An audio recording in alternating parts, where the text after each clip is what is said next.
Прямой эфир, телеканал «Якутия-24». Вы смотрите программу «Итоги дня». В студии Влад Давыдов. Добрый вечер. Смотрите сегодня. Промсезон близко. В Алдане золотодобывающие предприятия начали активную подготовку к предстоящей работе. О каких компаниях и объемах идет речь? Кто ищет, тот найдет. В Ленском районе некоммерческие организации стали соискателями грантовой поддержки. Какие это НКО и что за проекты они продвигают? Осторожно, мошенники! В Мирнинском районе отмечается резкий рост преступлений, связанных с хищением денег с банковских карт. Проверка слухов. В Алдане новость из соцсетей вынудила провести лабораторные исследования куриного мяса на наличие патогенов. О каком инциденте идет речь и есть ли повод для беспокойства населения? Юбилейный малыш. В Нерюнгри вручили свидетельство от Минтруда новому жителю республики, ставшему 12-тысячным якутянином в 2018 году. В преддверии крупного турнира в Якутске проходят необычные мастер-классы в поддержку Кубка мира по вольной борьбе.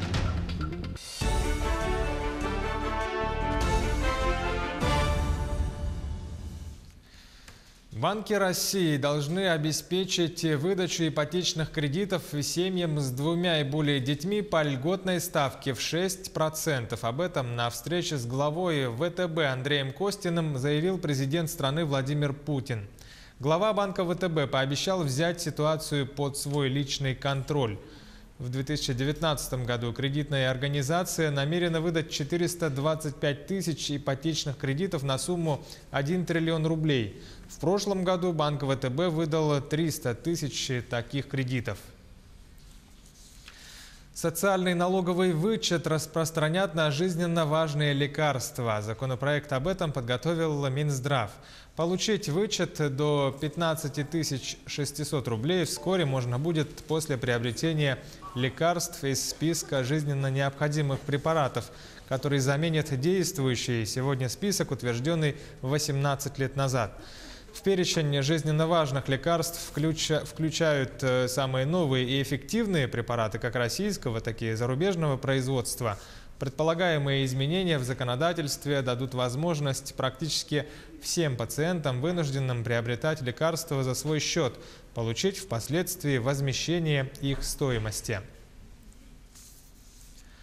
Нацпроект «Цифровая экономика» обеспечит Якутии цифровизацию ключевых отраслей экономики. Планируется создание глобальной телекоммуникационной инфраструктуры, передачи, обработки, хранения данных, а также экосистему «Умный город» для внедрения цифровых технологий в строительстве и управлении городским хозяйством.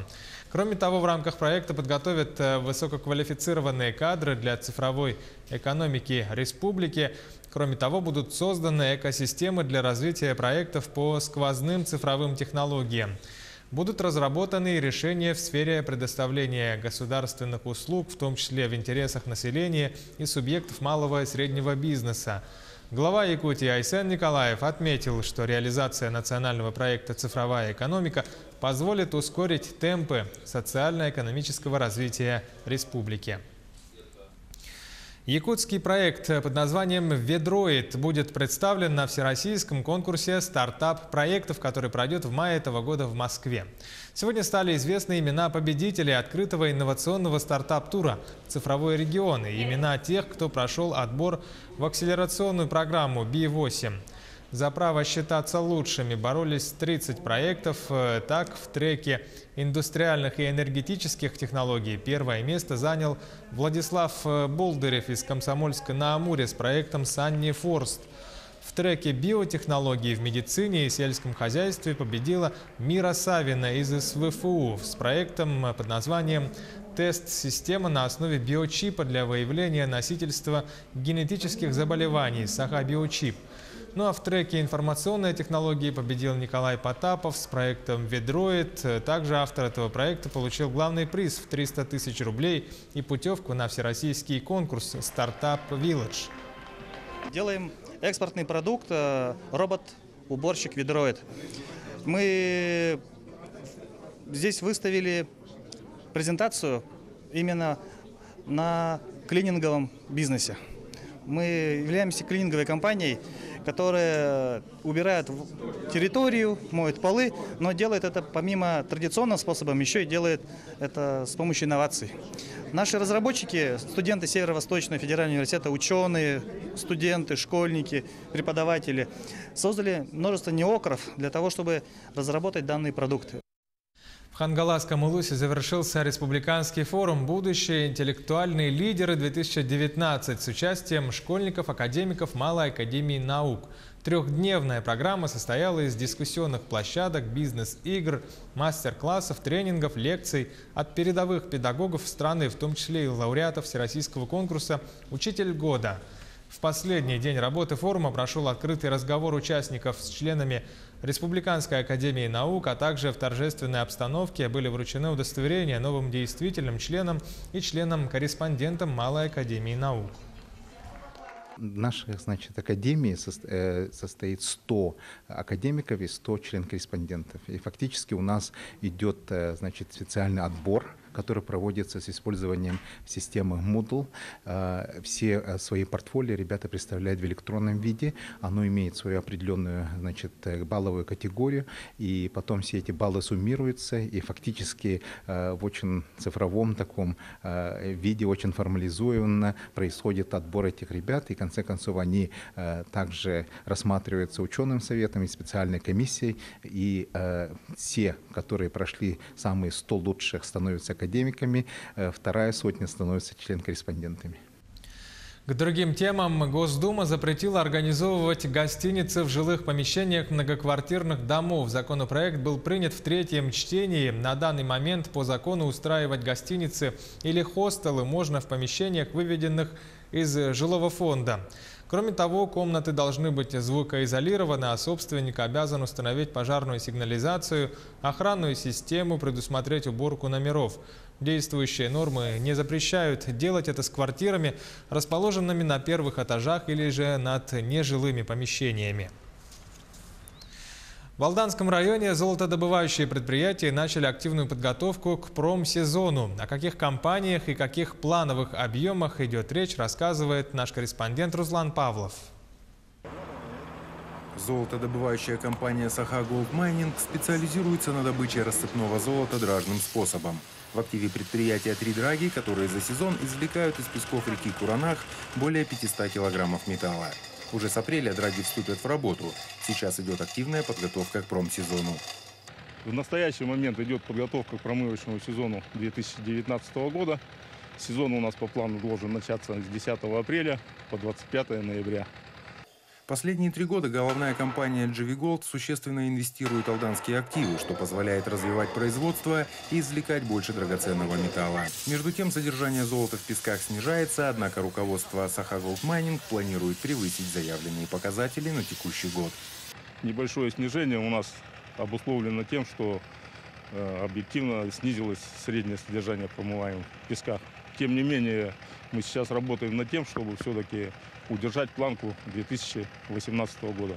Разрабатываем мероприятия, чтобы, по крайней мере, на тот же результат порядка 540-550 килограмм выйти в 2019 году. Правительство республики ставит перед золотодобывающим производством задачи по наращиванию объемов добычи, делая акцент на соблюдение природоохранного законодательства и привлечение местных кадров производства. Март месяц, это, конечно, для золотодобывающих предприятий это период подготовки к промсезону. Сегодня нужно активно уже в эту фазу входить. И, соответственно, конечно, очень важно, чтобы все мероприятия были проведены, чтобы промсезон прошел успешно. Ну и, конечно же, вопросы экологии, они имеют особое значение. И, конечно же, это трудоустройство местных кадров. Промышленный сезон для дражного флота ограничен климатическими условиями, поэтому работники Саха Голд Майнинг стараются подготовить машины и механизмы раньше установленных графиков и вступить в работу в назначенное время. Руслан Павлов, Сергей Шипачев, Александр Лукин, Куранах. В Ленском районе некоммерческие организации получили грантовую поддержку. Какие это НКО и за какие проекты они получили деньги? Подробнее Анна Кожевникова. Едут в Тикси. Воспитанники православного прихода храма святителя Иннокентия Московского в рамках проекта «Историко-краеведческая экспедиция Возрождения» ежегодно отправляются на сплав по реке Лени. Они исследуют населенные пункты, расположенные вдоль реки, от самых истоков на предмет поиска какой-либо информации, а если повезет, останков храмов Приленья. И у нас остался последний участок, он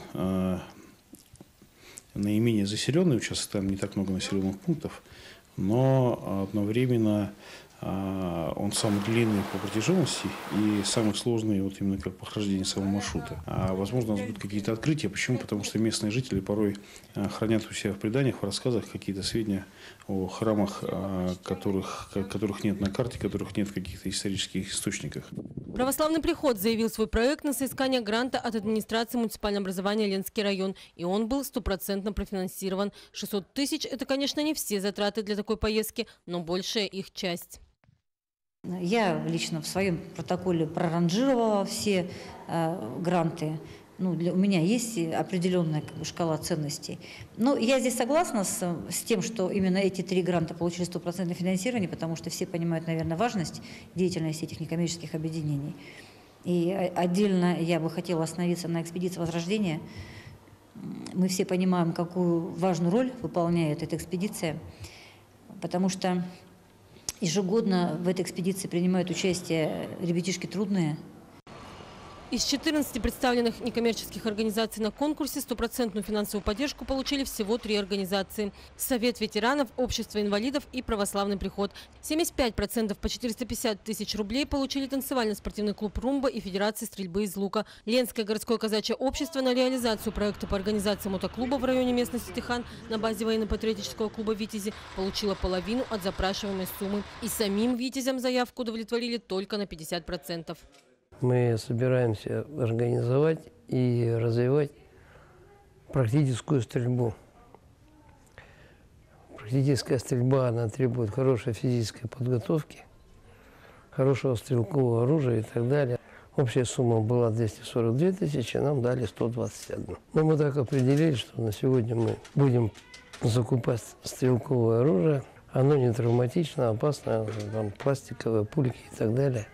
50% получила и чемчинская организация «Тетим». В прошлом году за счет грантов они уже закупили спортинвентарь и начали строить спортивную площадку. Теперь их цель – приобретение трибун для зрителей. 6 НКО заявки были не одобрены.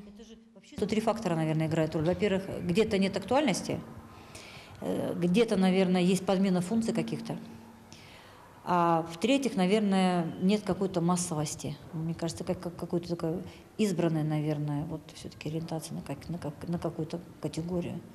Всего на соискание грантов комиссия распределила 3,3 миллиона рублей. Второй конкурс пройдет летом 2019 года, где попытать счастье смогут другие или эти же НКО с новыми проектами. Анна Кожевникова, Виталий Андреев, Ленск. Сейчас короткая пауза, 1 минута. Оставайтесь с нами и смотрите во второй части программы «Итоги дня». Проверка слухов в Алдане. Новости из соцсетей вынудила провести лабораторное исследование куриного мяса на наличие патогенов. О каком инциденте идет речь и есть ли повод для беспокойства населения. Юбилейный малыш в Нерюнгри вручили свидетельство от Минтруда и соцразвития новому жителю республики, ставшему 12-тысячным якутянином в прошлом году. В преддверии крупного турнира в Якутске проходят необычные мастер-классы в поддержку Кубка мира по вольной борьбе. Это Якутия-24 в прямом эфире. В студии Влад Давыдов. Продолжаем выпуск. В Мирнинском районе отмечается резкий рост преступлений, связанных с хищением денег с банковских карт. За этот год в дежурную часть района обратились 19 граждан, в отношении которых были совершены преступления. Только за 2 месяца общая сумма таких краж составила более 1 миллиона рублей. В этой связи сотрудники полиции совместно со студентами-волонтерами Мирнинского политехнического института провели акцию под названием «Осторожно, мошенники». В рамках мероприятия организаторы раздали гражданам листовки с информацией, как уберечь себя и своих близких от мошенников. Также рассказали о наиболее распространенных схемах, к которым прибегают подобные преступники. Один из видов мошенничества, это сейчас распространение большое принимает, это когда выставляется объявление в интернет-сети, в газетах добропорядочными гражданами звонит мошенник, предлагает купить эту вещь, просит банковский счет, чтобы перевести задаток. Гражданин предоставляет этот счет, и в конечном итоге денежные средства у гражданина исчезают с банковских счетов. В Алдане стали известны результаты лабораторных исследований куриного мяса, которое могло содержать патогенные микроорганизмы. О каком инциденте идет речь и есть ли повод для беспокойства населения? Тему продолжит Татьяна Вахнина. Безопасно ли куриное мясо? Ответ на этот вопрос дали результаты исследований. Напомним, ранее в соцсетях прошла информация о том, что в учреждения образования и торговые точки поступили свежемороженые куры, зараженные патогенной инфекцией.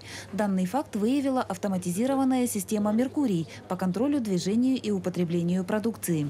Цыплята из этой партии поступили во многие регионы России, в том числе и в города Якутии. Благодаря внедренной у нас в стране системы «Меркурий», которая позволяет отследить от производителя до конечного потребителя движения продуктов питания, коллегами из Санкт-Петербурга она была выявлена, отслежено ее движение по территории страны. У нас часть этой продукции была выявлена. На прошлой неделе в Алданском районе цыплята данного производителя были изъяты и направлены на экспертизу. В ходе лабораторных исследований патогенные микроорганизмы в курином мясе были обнаружены. В курице обнаружена листерия. Это патогенный микроорганизм.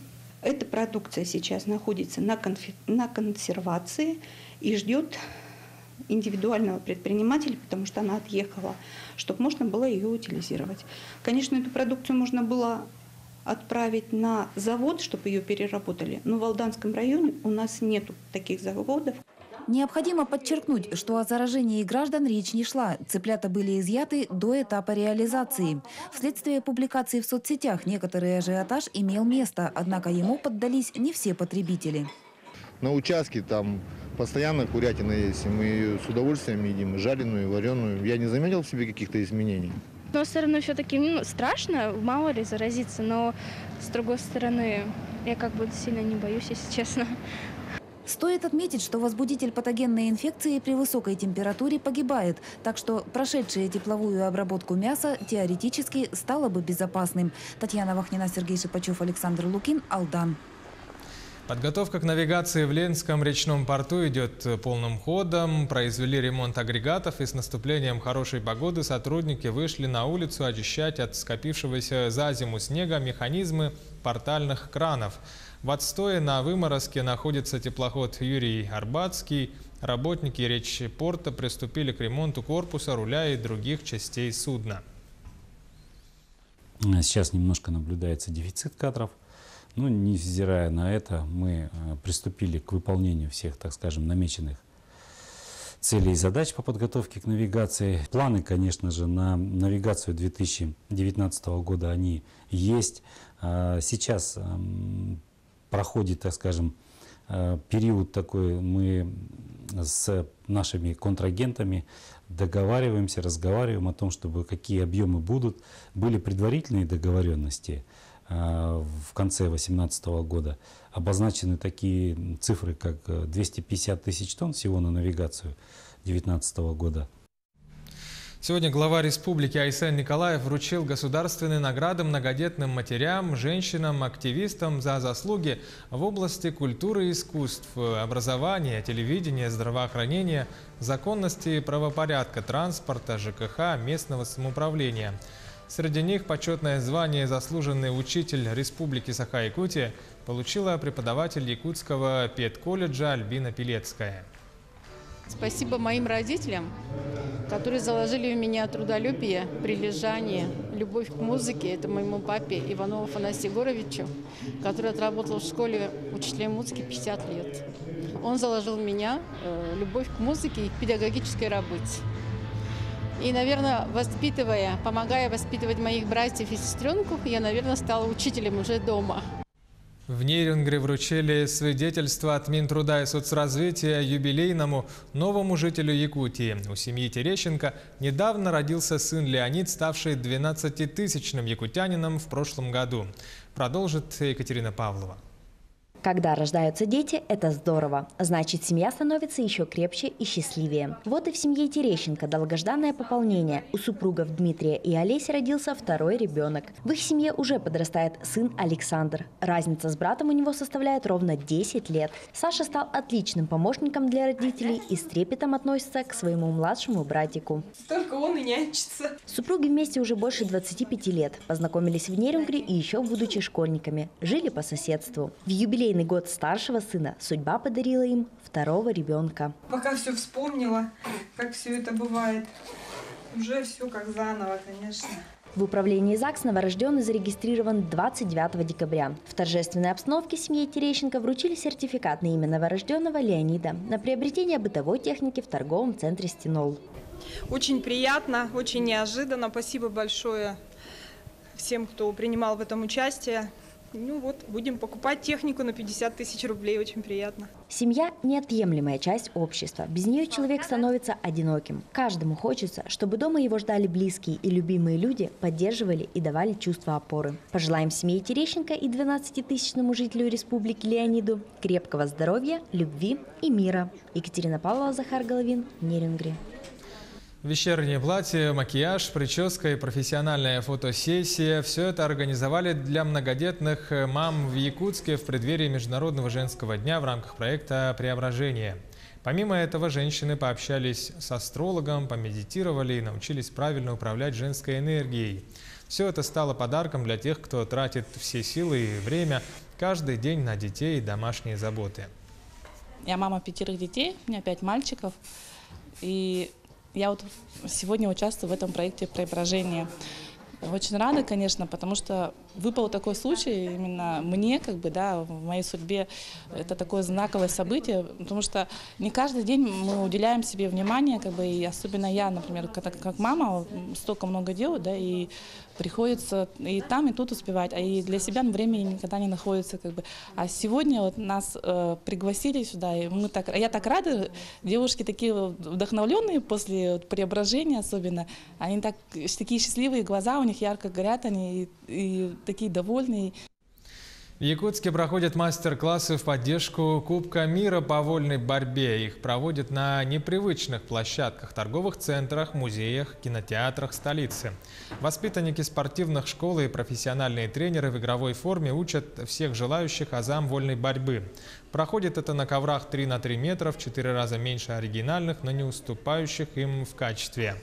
Акция будет проходить до 15 марта, вплоть до старта Кубка мира в Якутске. Каждый, кто прошел мини-мастер-класс, получает сертификат об участии в этой акции.